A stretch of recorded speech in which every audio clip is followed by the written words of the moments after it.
Ladies and gentlemen, finally I'm back with another Malifaux game. There's been a Guild Ball League which has been eating up all my hobby time currently. But due to a comic series of table errors and hangovers, three of us find ourselves at Darksphere. We've all brought some Malifaux along, and we decided to have ourselves a bit of a free-for-all. I wasn't taking pictures too judiciously, so there won't be any photos of my hand, and I'm almost certainly not going to remember to be able to do a activation by activation account, but hopefully I'll be able to bring you the gist, because this game was hilarious. So basically we're playing Turf War as the strategy, 35 soulstones for crews. The way we handled deployment was you can pick any corner and one person can choose to pick a middle 12-inch zone. I think the unspoken agreement was that would be across from whatever corners were picked, but it could be quite interesting if you were to deploy right next to someone in the corner. Probably a way to guarantee the other guy wins. We flip for deployment. I forget the order that was won in, but Insidiously Mad deploys his Neverborn first in the northeast corner, and he's brought a Will-O-Wisp, the Mysterious Effigy, the Widow Weaver with Mimic's Blessing, Pandora with Woe Is Me, Depression and Aether Connection, Bad Juju with Eternal Fiend and 1,000 Faces, and another Will-O-Wisp. I'm up to deploy my Resurrs next, and I choose the southeast corner, mainly because I just want to antagonize Insidiously Mad. I'm sat on this side of the table, by the way, so these three zones are my options. I didn't want to go in the center and be stuck behind this house. It may have been better to choose this corner and be away from the disgusting stuff Pandora can do to me. However, as Francois is deploying last, and he's got a combat crew that can totally wreck me if they close the distance fast, I can't trust that he's not going to deploy in the center next to me, though I'd hope he'd pick one of the other corners. I'm bringing 3 Rotten Bells. This Egret model from Guild Ball is standing in because my other bell broke, Archie with Decaying Aura and Hulking Leap, and Molly with Forgotten Life. The 10 Thunders deploy over in the west. And he's packing a 10 Thunder Brother, Izamu with Recall Training, the Kamitachi, however you pronounce that, Misaki with the Storm, Risk and Reward, and Misdirection, and finally the Lone Swordsman with Recall Training. So what's my plan to take these guys on? Well, Molly's the only master I brought, and I quite like her in Turf War. I really just wanted to put Archie on the table, so he's in no matter what. And together I reckon the two of them can do Punish the weak fairly easily. Entourage with Molly would have been definitely doable, and the way that's going to work in this game is that the target zones are opposite our deployment, so I would be aiming to get her into this area over here. Pandora over here, Misaki over here. Fitting points in and having enough soulstones left to summon and draw cards with Molly kind of limits what else I can take, so I go with 3 bells. They should be able to net me a public demonstration, and essentially the idea is for them to pull stuff out of the center for Archie to kill, which will hopefully keep them a little bit safer, as we'll be hanging back out of the center whilst the other two go to town, and then Molly's just going to be throwing undead models in to try to score the strategy and grind the enemy down. Let's kick things off.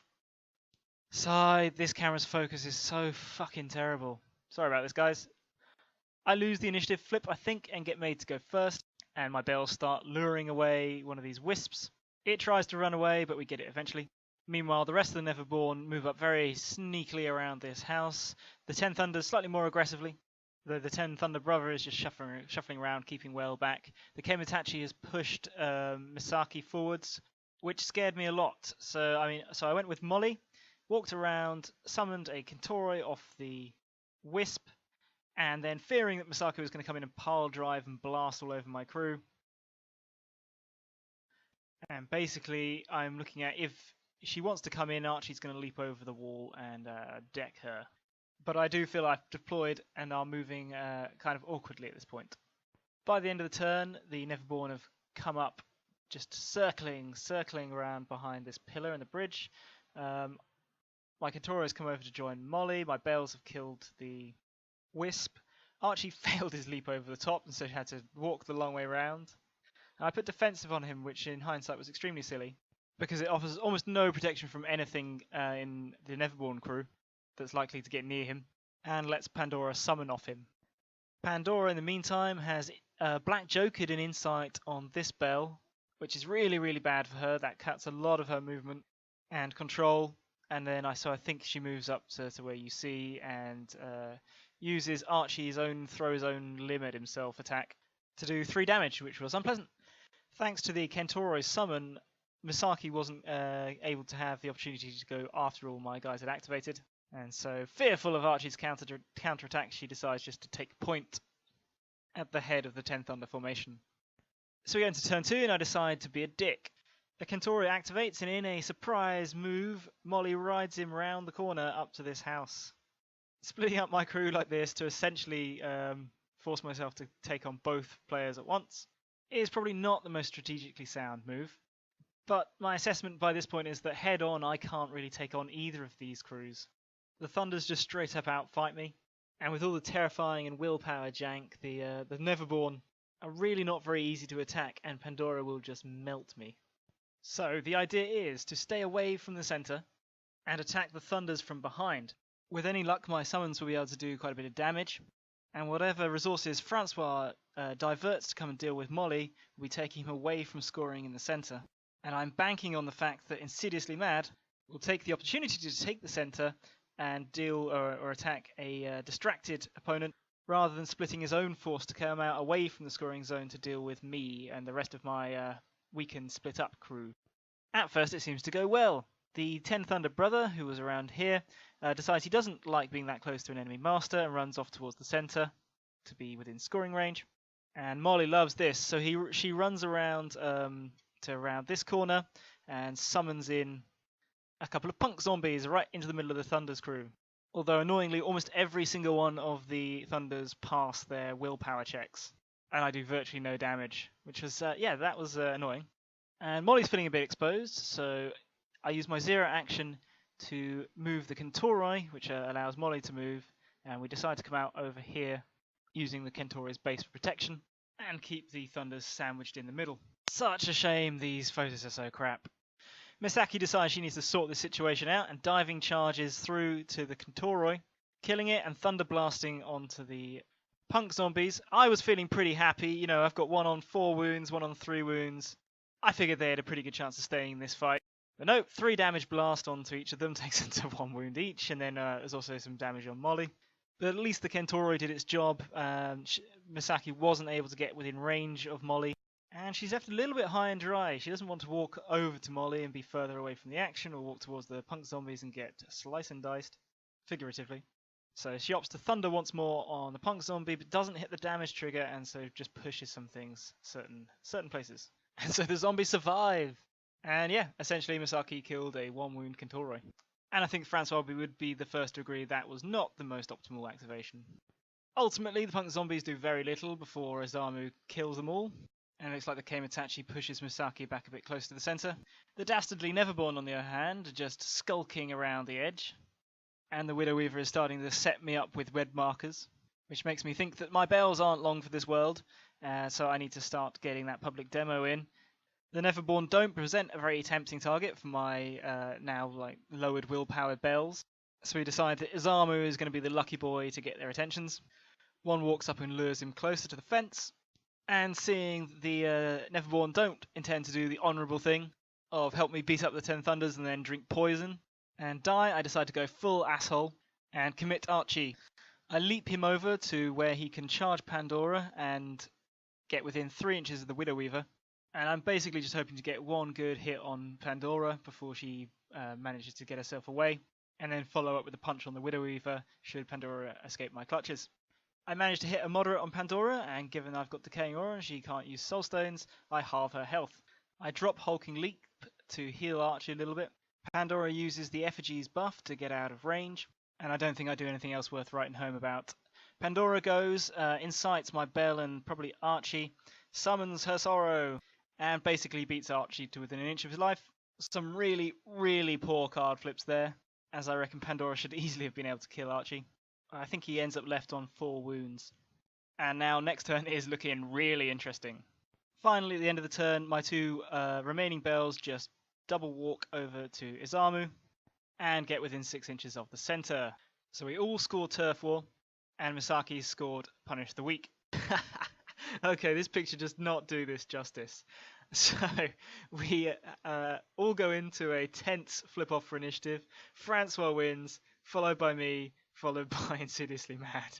So Francois, seeing an opportunity to murk us both, goes with Masaki, charges one of my bells, red jokers it into the grave from full health, then blasts onto Pandora, Archie, and the Widow Weaver.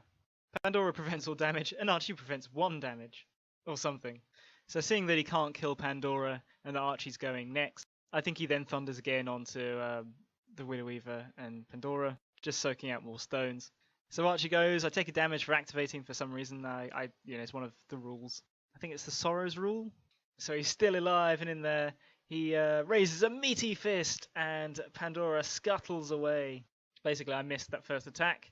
I'm still in range to walk up and have another go, but it'll mean taking a terrifying from the Widow Weaver. So I punch the Sorrow, kill it, score, punish the weak. Then, for a bit of fun, rip off one of Archie's limbs, throw it at Pandora and hit the red joker for damage. Killing her fuck dead! Absolutely glorious. Archie, you are the man. And in revenge for this, Insidiously Mad proceeded to beat me 12-0 at Guild Ball using only 16 minutes of his clock in the game we played after that. It wasn't pretty, my friends. So after that hilarity, Archie's pretty much dead on his feet. The Widow Weaver just pushes him over at some point. And so the Resurrectionists and Neverborn have lost major chunks of their crew, and the 10 Thunders have lost nothing. Basically, if we can't take down Masaki, the Thunders have got the game. So Bad Juju charges in. I don't think Masaki's got any stones as she's doing the risk and reward thing. And I think he takes her down to like 6 wounds left. My bells try to lure and pounce and stuff, even with the web markers helping us out. She's having none of it. Izamu lays another bell to rest, but can't quite get the other one, and so just moves back into the center. And the lone swordsman comes in on Bad Juju, declaring vendetta. Unable to get within 8 inches of Masaki. For 2 attacks, Molly just walks once, and I'm out of stones, but I've been holding on to an 8 of crows, and I just plink a Kruligan into the center to keep me in the turf war race. So at the end of the turn, we all score turf war, and Resurrectionists and 10 Thunders get punished the weak. Oh, I think Molly killed the Kemitachi as well. So we go into turn 4, and it's a mess. I get no crow cards in my hand, and Francois wins the initiative. So he goes with Masaki, blast killing my Kruligan and my Bell, leaving only Molly left, kills Bad Juju, or at least buries him. And yeah, now we're pretty screwed. The Neverborn harass the Thunder Brother, and Molly moves in for the kill, taking him out and then pushing back over to safety by the bridge with her trigger. I think this might have been a slight mistake. I shouldn't have gone quite so far. Going this far denied me some options in the next turn, but ultimately didn't really matter. And the swordsman just walks up to the wisp, daring Bad Juju to come out again. So 10 Thunders and Neverborn score turf war, nothing for Resurrectionists, boohoo, and Resurrs and Thunders score punish the weak. Turn 5, I believe Francois won the initiative again. Masaki obliterates the Neverborn, leaving the wisp alone. Molly runs back towards the center, and I've got a choice. Do I kill the wisp? Oh, he's moved over to here now. Try to summon back Bad Juju and deny Francois a point, but he'll still have the swordsman and Izamu to go, and so I reckon that's pretty wasted time. So having no crows in my hand, I try to top deck summon a Student of Steel. The idea being, it's a risky flip anyway. Difference in likelihood between a 4-stone and 6-stone model is not huge, and I would be pretty likely to kill Izamu and have the best chance of securing my turf war points. I flip an 11 of not crows, and then I just go for the cheapest, easiest thing I can try and go for a Kruligan, and then flip a 7 of crows.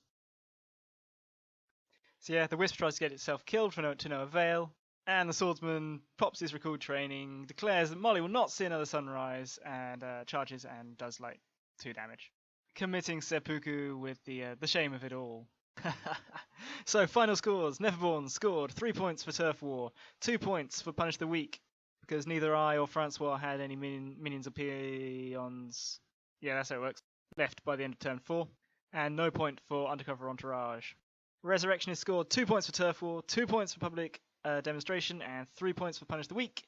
10 Thunders scored 4 points for turf war, 2 points for vendetta, and 3 points for punish the weak, making this game 9 to the Thunders, 7 to the Resurrs, and 5 to the Neverborn.